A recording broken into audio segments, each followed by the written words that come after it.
We have to openly communicate with them. And that's the other thing. And part of this communication, only one more thing about parenting before I go to marriage. Just one more basic thing about parenting in this society. You know, there are certain things in Islam that are absolutely unacceptable. They're taboo, they're forbidden, they're haram, they're evil. But our children see them every day. They see this stuff every day. You can't even avoid it. They're looking out their window and they see a billboard. You know? They're just watching cartoons and an ad comes on. They see this stuff, and you put them in, most of you put them in school, and I don't even say Islamic schools are safe, because most kids in Islamic school are watching the same shows that the kids in public school are watching. And they're talking about it at the school too. Let's face reality for a moment. They are exposed to a lot of stuff. They really are.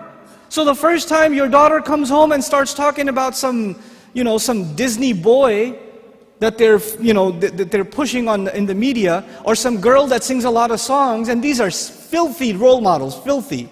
They're worse than animals. I'd rather my children watch like puppet animals than watch these people, because they behave worse than animals, wallahi. The Hannah Montanas of the world are the filth of the planet. They really are. And I've seen this, little Muslim girls with hijab on, going to Islamic school with a Hannah Montana book bag. What is wrong with you, parents? What happened to you? This is unacceptable. But when your children bring something like that up, they say something like that. They say something that is completely unacceptable to you. What happens to most parents? This is wrong. You don't talk about these things. Astaghfirullah. Say astaghfirullah. It's like, oh, fine, I guess you don't want to talk about it. I'll just talk to my friends about it then. And you know what you just did? You basically told them, if you have something that is of this nature, of a controversial nature, don't talk to me about it. But does that mean they'll not talk about it at all?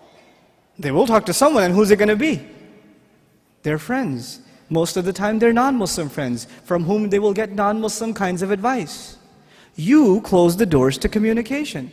And me being from the background I am, my ancestry is Afghan. So I have a hot temper.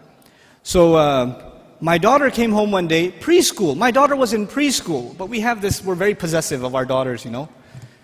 So she comes home and she says, Ahmed was so funny in class today. I was like, who's Ahmed? And my wife says to me, calm down, let me talk to her. You go away, you can't handle this. And she talks to me, I said, it was nothing, he just fell off the chair, she was saying it was funny. It's very innocent.